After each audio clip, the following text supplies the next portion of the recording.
I learned to fly a few years ago in England. It's the only place I'm completely alone. Up in the air, detached from everything. Acting helped me as I was growing up. It helped me learn about myself, helped me travel, helped me understand life, express myself, all those wonderful things. So I'm very, very grateful. It's a fun job. It's a luxury. When I first went to places where people were suffering from war and persecution, I felt ashamed of my feelings of sadness. I could see more possibilities in my life.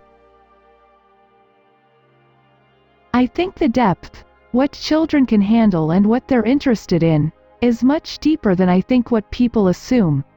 I think it's why sometimes we make things too simple for them. I'm always doing something. I never shut my brain off. I always have something going on. If you ask people what they've always wanted to do, most people haven't done it. That breaks my heart.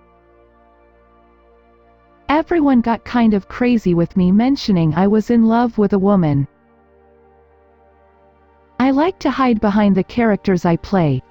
Despite the public perception, I am a very private person who has a hard time with the fame thing. If you have enough people sitting around telling you you're wonderful, then you start believing you're fabulous. Then someone tells you you stink and you believe that too. I've never lived my life in the opinion of others. I believe I'm a good person.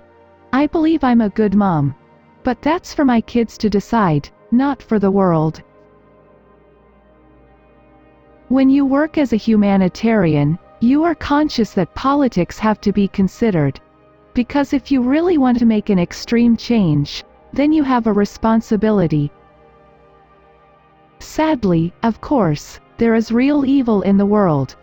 You watch the news, and you see all of the people suffering and so much cruelty. I was very worried about my mother, growing up. A lot. I do not want my children to be worried about me. The fact is I am not having sex. But I feel absolutely ripe for the, what would you say? Plucking? I never felt settled or calm. You can't really commit to life when you feel that. Make bold choices and make mistakes. It's all those things that add up to the person you become. I am a strong believer that without justice, there is no peace. No lasting peace, anyway. I think it's very important to cry in the shower and not in front of them. They need to know that everything's going to be alright, even when you're not sure it is. I'm terrible at reading scripts. I love to read, and I hate reading scripts. I cannot sit still. Real food, I've found, is actually better than dieting. I love to put on lotion. Sometimes I'll watch TV and go into a lotion trance for an hour. I try to find brands that don't taste bad in case anyone wants to taste me. I'm a woman, and anytime you tell a woman that she looks nice, it's not going to upset her. I never like being touched, ever. People used to say I held my breath when they were hugging me. I still do. Women have a certain sexuality, and I think their bodies are beautiful, and I'm not embarrassed to explore that in a film. But there are things you get offered that are vulgar and violent, just like there's a side of me that's vulgar and violent. When other little girls wanted to be ballet dancers, I kind of wanted to be a vampire.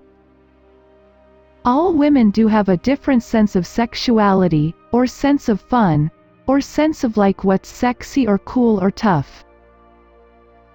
I like someone who is a little crazy but coming from a good place. I think scars are sexy because it means you made a mistake that led to a mess. I need more sex, okay? Before I die I want to taste everyone in the world.